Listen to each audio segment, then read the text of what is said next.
ที่เฮามักเบิ่งข้ามตลอดเนาะโดยที่เฮาก็มีที่เฮาบ่รู้ไส้เฮาจะไปมักไปดาวน์โหลดตลอดก็คือแอป Photo ตัวนี้เนาะแอป Photo ตัวนี้ทุกคนจะเห็นตัวนี้เนาะตัวนี้แอปตัวนี้เราสามารถปรับแต่งรูปของเราให้มันแจ้งแล้วก็มันมีแสงสว่างคมชัดของรูปของเราให้มันเห็นแจ้งขึ้นเนาะเฮาโดยที่เฮาก็มีที่เฮาบ่รู้ไส้เนาะ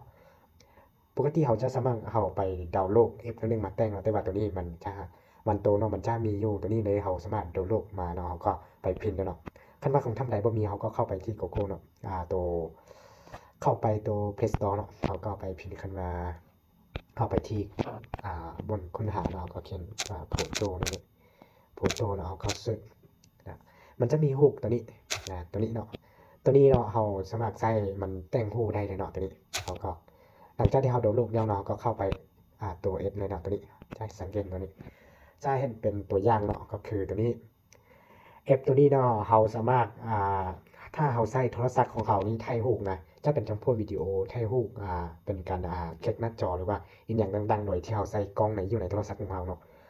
เราลกเอาไปอยู่ที่อยู่ในรูปภาพเนาะอยู่ในรูปภาพของเราเนาะเราก็สามารถมาสอดอยู่ในแอปตัวนี้ได้มันจะเก็บข้อมูลที่เราใส่ในกล้องอยู่กล้องโทรศัพท์ของเรานี่ถ่ายเมื่อเนาะที่เป็นจำพวกหนังสือที่เราถ่ายหรือว่าวิดีโออีกอย่างต่างๆแคปหน้าจอเนาะโดยที่เราใช้โทรศัพท์ของเราเนาะมันจะบันทึกอยู่ในแอปโฟโต้ตัวนี้เลยเนาะมันจะมีการบันทึกนะเราสามารถกลับขึ้นมาซ่อหาข้อมูลที่เราเคย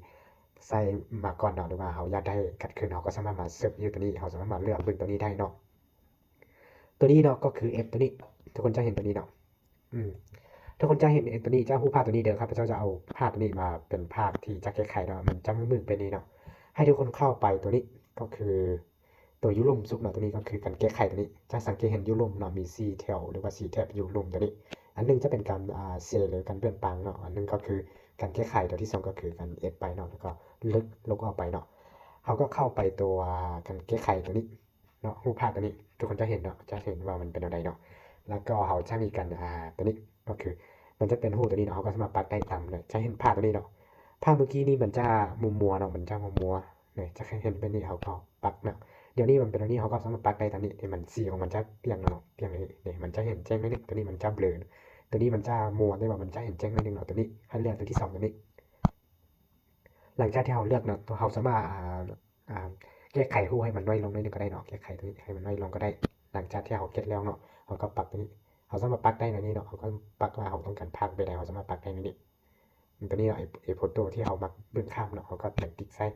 หลังจากที่เราแก้ไขตัวนี้เนาะเราก็มาเลือกตัวยุลุ่มตัวนี้ก็คือมันมีหลายๆภาคเนาะให้เราเลือกเนาะเราจะมีการอีกอย่างใหญ่อีกอย่างต่างๆก็ได้แล้วแต่เราเนาะตัวนี้ก็คือให้รูปภาพของเรามันเบลอเนาะทุกคนจะเห็นเนาะว่ามันเป็นอะไรเนาะหลังจากที่มันเห็นแล้วมันจะเป็นอะไรเราติ๊กใส่มันจะเบลอเนาะทุกคนจะเห็นเนาะมันจะเบลอบ่เห็นแจ้งเนาะเอาก็กัดขึ้นตัวนี้มันจะเห็นแจ้งเนาะขณะเขาเอาก็เป็นเต้นใหม่คนตัวนี้ออกเราก็ไปเลือกหลายตัวนี้ก็คือตัวที่เขาจะมีการปักแต่งแสงของมันหรือว่าเป็นความคมชัดของมันทำไมเห็นแจ้งเนาะจะเห็นเนาะก็นี่ปกติมันจะเป็นตัวนี้เขาก็ดึงตัวนี้มาทำพี่มันจะเห็นแจ้งเนาะนี่มันจะเห็นแจ้งนี่หลังจากที่เราดึงห่อเหมือนห่อร้อยเนาะเขาก็ไม่ติดตัวนี้หลังจากห่อร้อยเนาะแล้วก็เขาก็ไปเลือกตัวนี้เลือกแล้วแต่เขามักเนาะเขาจิปักอย่างไรมันก็แล้วแต่เขาเนาะมันจะเป็นอย่างนี้คันว่าเดี๋ยวนี้มันบ่เห็นแจ้งเขาเอาคือเข้าเนาะเขาก็ไม่ติดไม่คนก็ตัวนี้ก็คือฟิลเตอร์ของมันเนาะฟิลเตอร์เอาแล้วแต่เขาเนาะเขาจะเอาอย่างไรมันจะมีหลายๆหูให้เขาเนาะมันจะมีหลายๆสีให้เขาเลือกเป็นหูคนหรือฟูมอย่างเนาะเขาต้องการสีใดเขาก็สามารถเลือกได้เนาะตามใจหลังจากที่เขาเลือกได้เขาก็จะไปเข้าตรงไหนติ๊กเนาะเขาก็ไม่ติ๊กได้แล้วก็มันจะเป็นหูสำเร็จเนาะแล้วก็เข้ากันตัวนี้ก็คือสไตล์ของมันเนาะว่าเขามักเบใดมันจะมีหลายอันให้เขาเนาะมันจะเลือกตัวนี้มันจะสามารถปักตามที่เขาต้องการหรือว่าอย่างต่างๆเนาะจะเป็นจังพวกเดี๋ยวนี้เขาก็ดึงเนาะมันจะเสียงมันจะเปียงเนาะจะเปียงตามที่เขาดึงเนาะนี่มันจะมีหลายอันเนาะมันจะมีสีอย่างต่างๆเลยมันจะมีสีแล้วก็การตัดแต่งแล้วตรงนี้เขาก็คือตัวนี้ทุกคนจะเห็นมันจะมีการเปลี่ยนแปลงตลอดหลังจากที่เขาเห็นแล้วเนาะเขาก็เข้าไปตัวที่ตัวนี้ตัวยุทธถึงเนาะตัวยุทธถึงสุดตัวยุทธถึงสุดอาจจะเป็นตัวบันทึกเนาะก็คือบันทึกหลังจากที่เขาบันทึกแล้วเนาะมันจะมาตัวนี้ทุกคนจะสังเกตเห็นเนาะนี่ตัวนี้จะเป็นหูเมื่อกี้เขายังประทังแต่งตัวนี้จะเป็นหูที่เขาแต่งแล้วเนาะก็แต่งตัวนี้นี่ตัวนี้จะมืดหน่อยหนึ่งเนาะอยู่ทางหัวมันจะบ่เห็นดีเนาะแต่ตัวนี้มันจะเห็นดีเนาะแล้วก็หูตัวนี้นี่มันเห็นแจ้งเนาะคนละเบสเนาะมันเห็นแจ้งขึ้นกว่าเก่าเนาะแล้วก็คลิปวิดีโอนี้จะเป็นคลิปวิดีโอมาสอนวิธีการปักแต่งหูให้มันมีลายสีหรือว่าปักแสงมันขึ้น หากมันคนความซักของมันแห่งแจ้งและก็มีกับพัฒนาใบหน้าอย่างต่างๆให้มันแจ้งเนาะโดยที่เราบ่ต้องไปดาวน์โหลดแอปหยังเนาะมีแต่ใช้แอป Photo เนาะก็คือแอปตัวนี้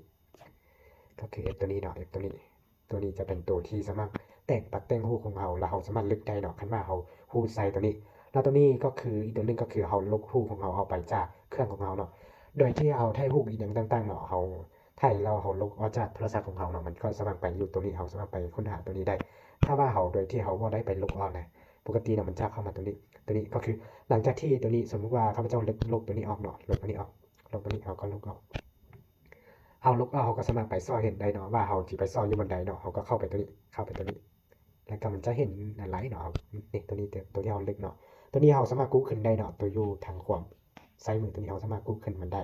แล้วก็ถ้าว่าเราอยากลบออกก็ลบนี้แล้วก็ลบออกเนาะแล้วก็คลิปวิดีโอนี้จะเป็นคลิปวิดีโอสอนวิธีการใส่แอปโฟโต้อยู่ในโทรศัพท์เราโดยที่เรามักเบิ่งขั้นตลอดเนาะแอปตัวนี้มันใส่ดีเนาะโดยที่มันก็บ่มีพื้นที่ไหลเนาะคือแอปตัวอื่นที่เขาเจ้ามีการสร้างเองเนาะเขาดาวน์โหลดมามันจะมีไวรัสแล้วก็มีจำพวกโฆษณาไหลเนาะโดยที่มันบ่คือแอปโฟโต้นี้มันก็คือแอปที่เขาสร้างมาคือการที่แอปตัวนี้มันจะบ่ค่อยมีการโฆษณาอย่างเนาะแล้วก็มันบ่มีบรรดาไหลเพราะว่าแอปตัวนี้มันจะมานำกับ Google Google ของเราเนาะก็คือตัวนี้แล้วก็จำพวกนี้เนาะจำพวก X อย่างต่างๆอยู่ในนี้มันจะมานำกับลักษณะก็คือมันจะถือสร้างมาโดยที่เขาเจ้าจะสร้างมาใช้เฉพาะในโทรศัพท์เนาะแล้วก็คลิปวิดีโอนี้มีแต่เท่านี้เนาะเจอกันคลิปใหม่